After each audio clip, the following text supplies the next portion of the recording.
Ini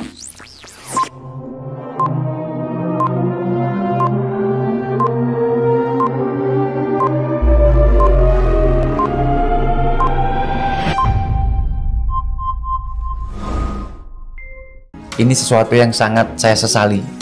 Saya sesali sekali sampai saat ini. Kadang saya itu kalau sholat, ketika saya sholat, saya menangis ketika ngelihat tangan saya.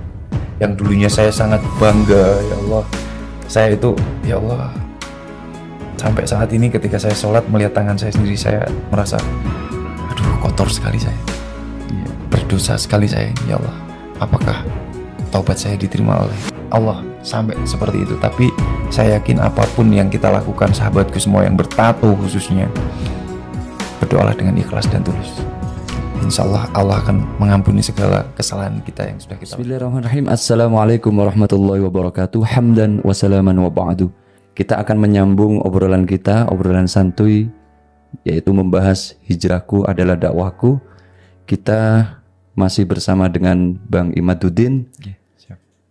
Sebenarnya asli mana tuh Bang? Aslinya itu dari Jawa Timur, tepatnya di Banyuwangi. Banyuwangi. Ya, tapi berdomisilinya di Bali saat ini. Asli dari Banyuwangi, berdomisili di Bali. Aktivitas kesehariannya di Papua.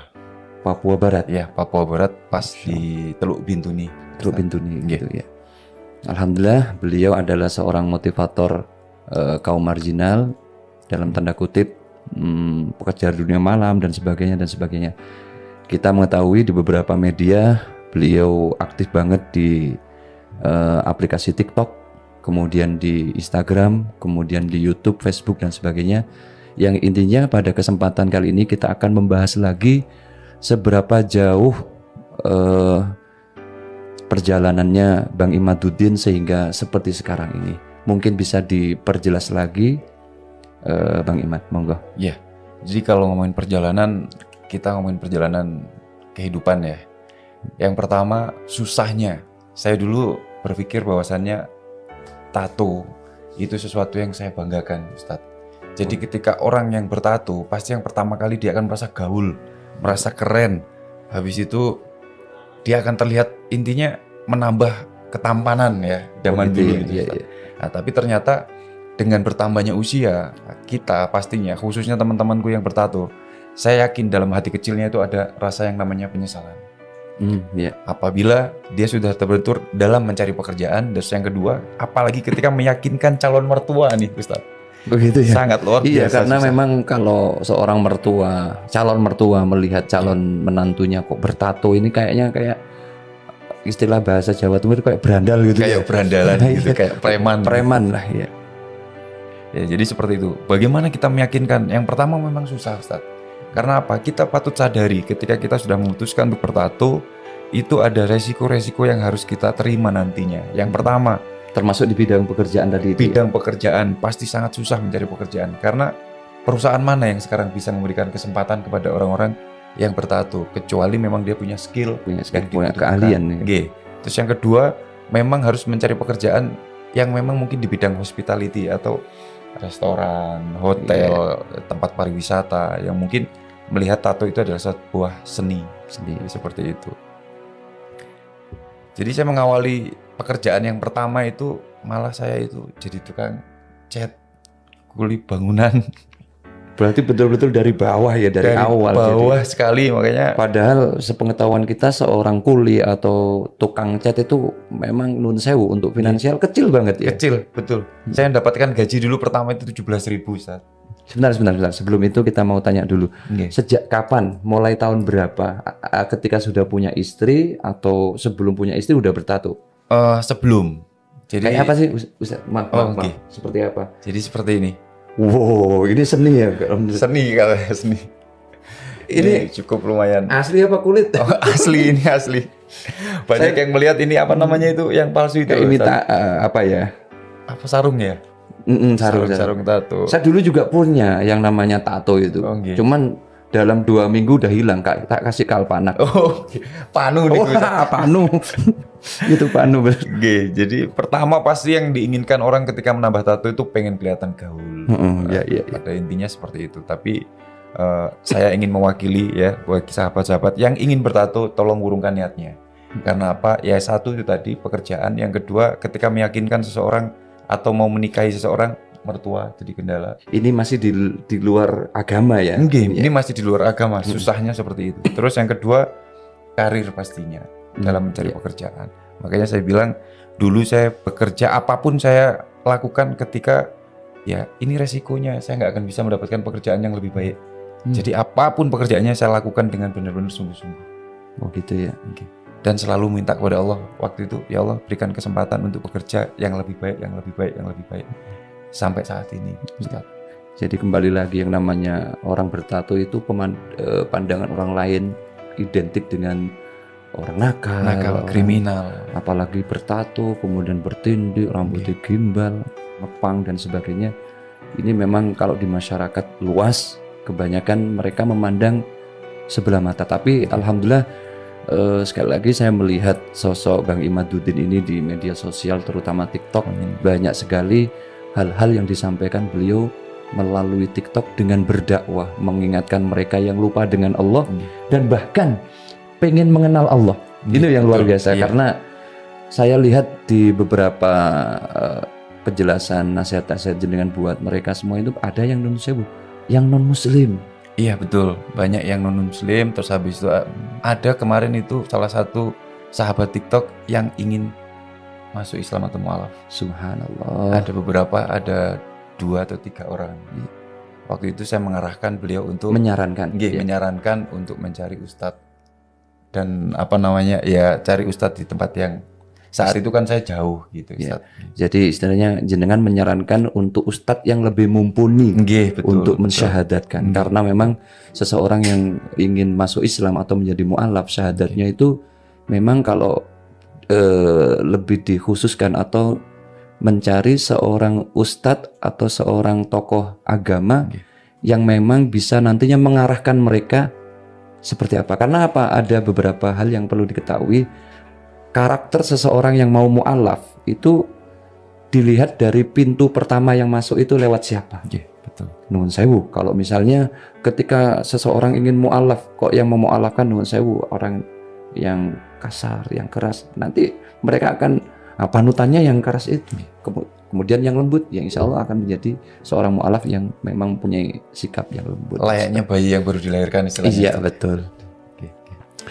Jadi gini Bang Imad, kemudian yang selanjutnya saya ingin bertanya, ada beberapa, saya kan selalu gini ya Bang, jenengan ketika live, sering live ya, sampai berjam-jam di TikTok itu banyak sekali komenan-komenan atau pertanyaan, bahkan sampai dengan pertanyaan masalah pribadi. Kira-kira saya mau tanya, ada nggak di antara mereka itu, maaf ya, Bang, aku di poligami.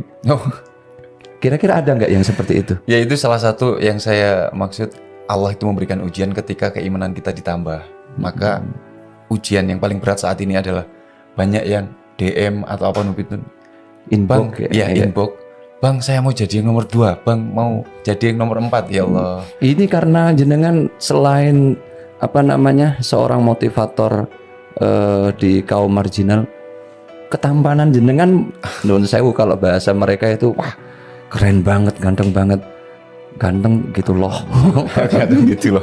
Anak-anak gaul zaman sekarang. Iya gitu. Ada ya? Ada beberapa. Tapi saya juga saya bilang ya udah minta kepada Allah, semoga diberikan jodoh seperti yang Anda inginkan. Jadi seperti itu. Karena bahwasannya saya sendiri sudah berkeluarga dan saya ingin menjadi kepala rumah tangga yang istilahnya diridhoi oleh Allah. Ya, yang betul-betul amanah. Karena apa? Ketika kita punya keluarga, kita punya keturunan, disitulah kita mendapatkan amanah dari Allah Subhanahu Wa Taala untuk membawa mereka ke jalan ridhonya. Karena apa? Setiap pemimpin adalah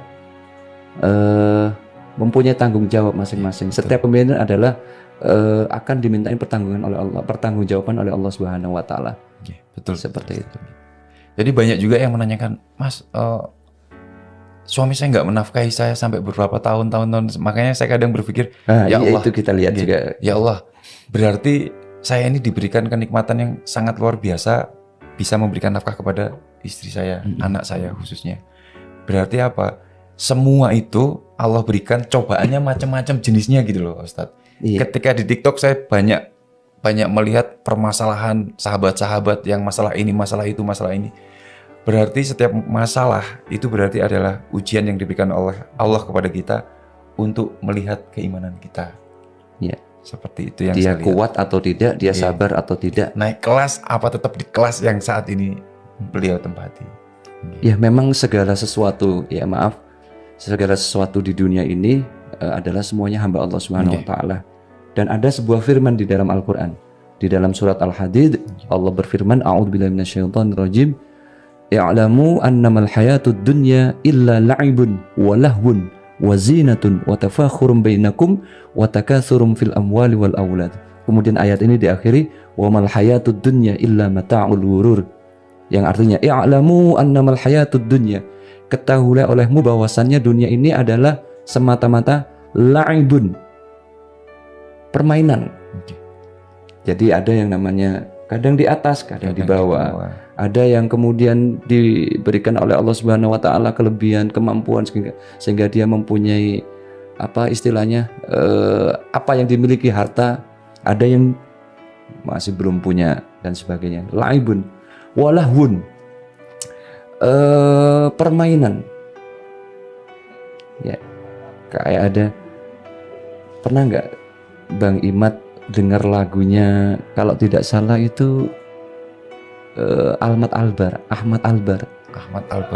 yang mana itu? Ini ke Astrea juga. Ngomong-ngomong Bang Imad umur berapa? Kelahiran tahun berapa? Kelahiran tahun 86. Waduh, jenom. Masih muda. Saya 79, berarti kacek kurang lebih hampir berapa tahun. Ini loh, ini ke Astrea atau Ahmad Albar pernah mengatakan, dunia ini panggung sandiwara, ceritanya mudah berubah dan seterusnya. Itu memang betul, mereka mengkiaskan dengan lagu-lagu, padahal itu kalau ditelaah lebih lanjut itu adalah ayat-ayat suci Al-Quran, kauniyah, ayat-ayat Allah Subhanahu wa taala yang diperuntukkan untuk hambanya yang solih, hambanya yang betul-betul ingin kembali kepada Allah Subhanahu wa taala, ingat kepada Allah. La'ibun walahwun wazinatun, perhiasan belaka, wa tafakhurum bainakum, perlombaan fil amwali wal aulad, yaitu di dalam banyak-banyakan ngumpulin harta dan juga anak. Siapa sih yang nggak kepingin harta? Betul. Mereka terkadang non sewu yang ada sekitar kita, mereka saling berebut kedudukan, merebut kekayaan dan sebagainya. Bahkan tidak sedikit orang yang mencari hartanya non sewu dari harta yang nggak halal, mencurangi dan dengan cara yang salah. Kemudian yang terakhir, ngumpulin anak. Maksudnya apa? Memproduksi anak banyak sekali, tapi apa, mereka nggak mau mendidik dengan pendidikan yang sesuai ajaran Rasulullah SAW. Jadi ini tadi yang disampaikan jenengan permainan dan sebagainya. Kemudian ayat ini diakhiri wa mal hayatud dunya, kata Allah, tidaklah aku ciptakan dunia ini illa mata wa mal hayatud dunya illa mata'ul ghurur, kecuali dunia yang menipu, tipuan dunia. Maksudnya apa? Kalau kita hidup di dunia ini tidak mengikuti aturan-aturan Allah, maka dia akan tertipu. Contohnya gampang banget, Bang. Maaf kok saya malah menggurui ini. Kita saring-saring aja ya. Jangan punya ilmu, kita punya ilmu, saring bertukar ilmu. Contohnya saja, ketika seseorang non sewu di lapas, di penjara, kemudian dijatuhi hukuman kurang lebih 2 tahun. Kemudian dia mengikuti aturan-aturan yang ada di dunia. Aturan-aturan yang ada di penjara. Dia mau ini, kemudian ngikutin semuanya. Lalu ada yang namanya remisi dan sebagainya. Itu adalah termasuk mereka yang mau ngikutin aturan yang ada di lapas. Begitu juga di dunia ini. Kalau kita mau mengikuti aturan-aturan Allah Subhanahu wa taala yang diajarkan oleh Rasulullah sallallahu alaihi wasallam, insyaallah nantinya kita akan menjadi orang yang sukses. Amin, amin ya Allah. Berarti khusus buat saudara atau teman-teman yang minta direvisi sama Gusti Allah berarti apa? Berbuat baik. Ya, yang seperti yang saya Menjalankan tadi. semua perintah Allah yang berikan. Ya, seperti itu berarti ya, Ustaz. Iya. Kemudian yang ditanyakan, ketika ini masih bahas tentang media apa namanya, dakwah jenengan yang di media sosial terutama TikTok, saya selalu membaca komenan-komenan atau pertanyaan yang luar biasa. Saya tuh terkadang agak kaget. Subhanallah, Bang Imad ini bisa menjawab dengan lugas, menjawab dengan detail, walaupun itu menurut saya sangat mudah dimengerti. Sebuah contoh, Bang, gimana ya, saya punya seorang suami, kemudian dia bertato, padahal sudah diingatkan, dia nggak mau sholat, katanya apa? Buat apa sholat? Wong saya bertato. Jadi waktu itu jawabnya. Sekarang kita ini kan memang di jalan yang salah. Kita sudah tahu. Terus kalau misalnya kita menunggu atau ya Allah, kita ini udah orang yang salah, udah punya tato, dosa sangat luar biasa, dilaknat oleh Allah, dan kita membiarkan kita dilaknat Allah itu selama-lamanya. Terus kenapa kita harus memikirkan omongan orang lain? Bahwasannya orang lain itu nanti suatu saat ketika kita dikumpulkan, ya, ketika kita dikumpulkan di padang mahsyar, pada maksar, itu nggak akan kenal sama kita.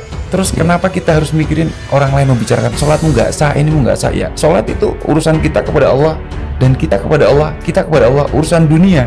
Nanti kita nggak akan pernah, orang lain itu nggak akan pernah nolong kita ketika kita mempertanggungjawabkan apapun yang kita lakukan selama hidup di dunia.